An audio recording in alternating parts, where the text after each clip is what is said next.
Hello, welcome back to my channel. I have gotten some of you reaching out to me through my website or through Instagram, some of you that are interested in my personal chefing background, especially since I didn't go to culinary school. I instead got a certificate in holistic nutrition and kind of taught myself how to cook really healthy with minimal oil and just tons of fresh produce and cooking plant-based, and then helping people who were kind of looking to get into that and didn't really know how to cook tofu or tempeh or quinoa or things like that, but wanted to feel really good. And I was just have been able to help a lot of people on their health journey. So I'm gonna give a brief little background. I have made a video that goes into this a little more extensively, but just a very brief history of how I started personal chefing without going to culinary school. So I started wanting to eat more plant-based probably about 5 or 6 years ago. And so at that time I had been vegetarian in the past, but I was eating small amounts of meat. I never have cooked meat in my life. Never cooked any. Oh, actually that's a lie. When I was nannying, one of the little girls I nannied wanted me to make bacon for her, so I have made bacon. But my husband would cook chicken sometimes, and we'd eat that, and then we'd eat cheese.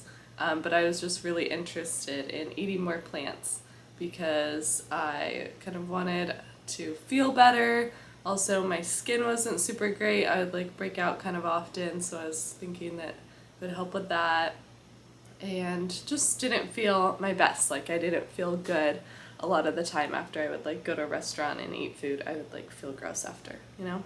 So slowly we started incorporating more and more plants and less meat and dairy. We never made a firm decision that we're gonna stop this or cut this out. We just started introducing more plants and started finding vegan recipes that we really liked, and I started creating my own, which led me to create my website, healthbyal.com. And so that became kind of a passion project for me, and eventually we stopped eating all meat and dairy. We're not fully vegan, so sometimes I call things vegan, but I probably shouldn't, because we eat honey sometimes. And my husband, he's not fully vegan, he likes to eat fish. But I prefer to eat pretty much all vegan except for honey. So that's where we stand on that. But how that led into chefing was that I've worked as a nanny for as long as I can remember, pretty much since I graduated high school. That's been my main job that I gravitated towards. So I'd nannied all my life. And then when my husband was going to graduate school to get his doctorate, I was working as a nanny, and the family found out when they were hiring me that I had my food blog. I had mentioned it, and so they said, hey, would you be interested in nannying in the morning and then cooking a lunch for us the rest of the day, or prepping some stuff for dinner the second half of the day? And I was like, oh yeah, that would be really fun. So I kind of started doing that. I would grocery shop, and then I'd nanny, and then I'd cook. We'd all have lunch together, and it was just really fun. And I started to really enjoy just cooking for other people and giving that service to them. And so then COVID happened, and they ended up asking if I would just cook the whole day, just because of COVID and everything. So I started doing that. I would grocery shop, I'd go there, I'd cook. And I started to think, wow, I really love this. This is actually fun to just, have this one task at hand, to go in, turn on a podcast, cook, and just kind of be able to get in the zone and then go home. So I started thinking, I wonder if I could turn this into a business after my husband finishes his doctorate program.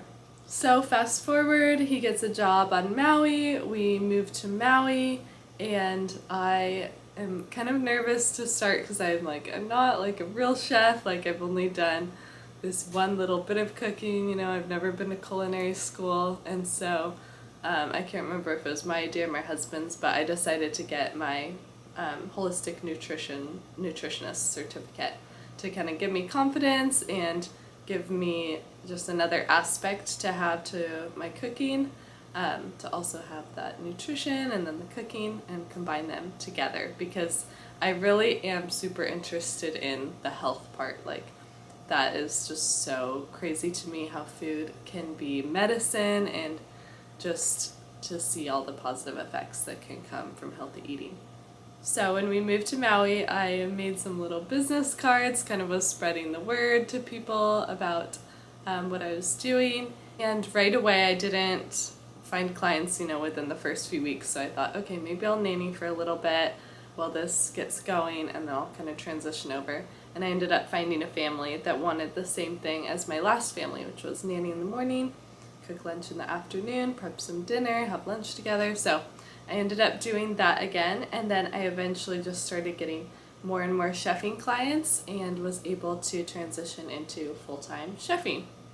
So at one point I was cooking so much that I would go to the grocery store right when it opened, then I'd go cook like 2 lunches, 2 dinners, a snack or something for one family, then I'd go back to the grocery store, then I'd come home, eat a quick lunch, go to my next client, make his dinner, make a smoothie, prep his lunch for the next day. So it was so crazy, and I do not recommend having 2 clients in one day and having to go to the grocery store twice in one day, but all the grocery store employees knew my name and knew I was a chef because I was there literally every day. It was really fun to just be able to dive fully into that and just have people really grateful for the food I was making.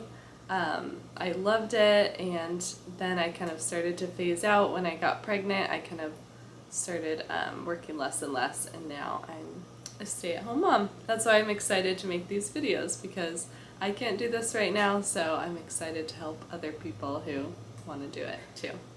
So that's a long intro into today's video, which is 5 things I wish I knew before becoming a personal chef. Okay, number 1 is what I wish I knew is that I'm hiring them as much as they're hiring me. So I've had a lot of clients out here, because some have been more long-term, like some I've cooked for years, and then some would be like a shorter thing, or just while they had family in town or something like that. So what I mean when I say I'm hiring them as much as they're hiring me is that I wish I would have set expectations at the beginning. So I always would let people know what expectations they could have of me from the beginning. I'd say, I'm on time, I'm this, I'm that, but I wouldn't really turn it around and say this is what I expect of a client, and that's really, really important. So some things that I started doing at the end of my chefing career that I didn't do at the beginning is I would say, okay, I need the meal selections by this day and this time. And once I would do that, it would be great. I would, get the emails back in time. They knew that I needed it at that day. Whereas beforehand, sometimes it would be like the day before, and I'd be like, oh, I need to make a grocery list, but they haven't chosen yet. Like, I hope they choose soon. So it's just nice to get that done. Okay, another thing is a clean kitchen. So just set the expectation for your clients if this is important to you. Just say, okay, some things I expect of you. I expect the meal selections on this date. I expect the kitchen to be fully clean when I arrive there.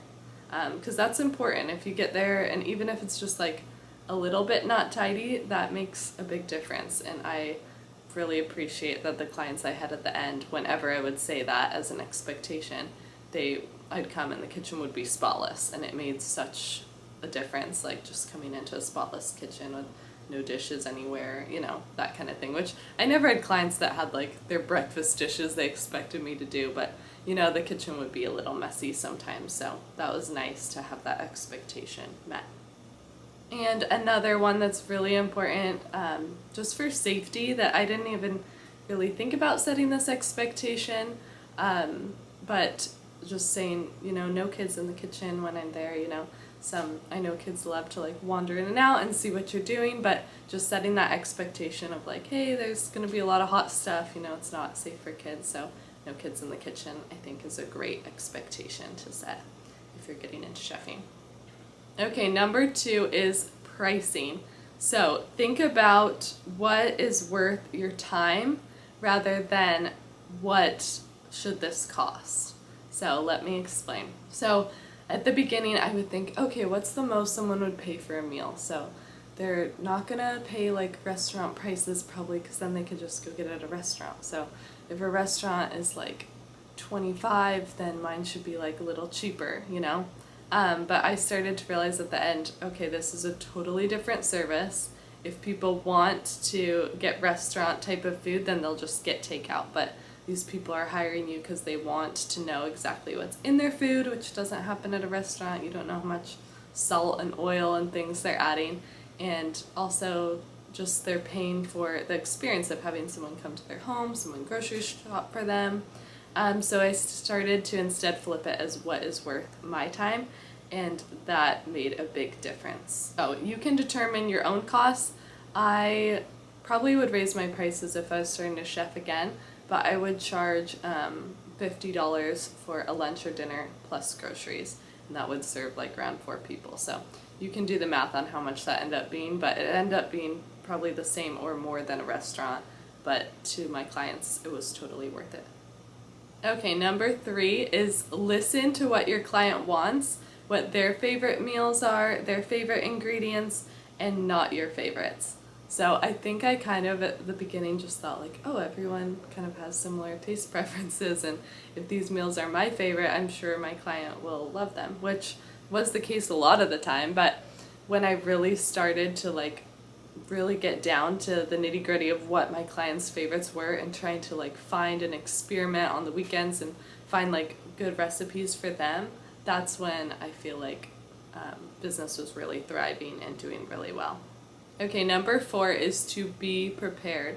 So especially if the client needs the meal done by a specific time, I would always kind of ask for a range, but especially, if they have friends coming over at 6 or something, write out on a Word document, minute by minute, exactly what you're going to do. So I would write down like, I'll do the quinoa at this time, I'll put the potatoes in at this time, the pizza dough at this time, and then it'll rise 2 hours, because when you have several meals and snacks and smoothies and things going on, you really need that like minute by minute.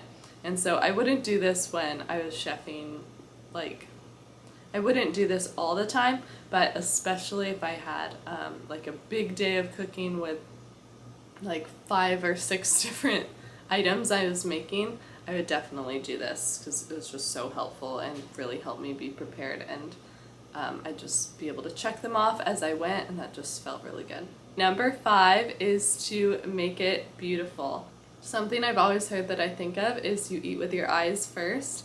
So get those like little garnishes, add the sprinkle of cilantro on top, or like the balsamic glaze, or if you're making a smoothie bowl, like cut everything really evenly and spread it out. Like that is really important to make it beautiful. I really think that. I think it's important to focus so much on presentation as much as you focus on taste. Obviously taste is the most important, but I think presentation is just like right under there. So those are my 5 tips. I hope those are helpful for anyone who's wanting to get into personal chefing. Feel free to comment any questions or anything else you want to know about chefing, or a video about chefing you'd like me to make. I just love helping people create their chefing business because it just made such a difference in my life. It was such a fun job, and hopefully I'll be doing it again sometime. But I'd love to help you get on your chefing journey as well. Don't forget to like and subscribe so I can keep making more videos, and see you next time.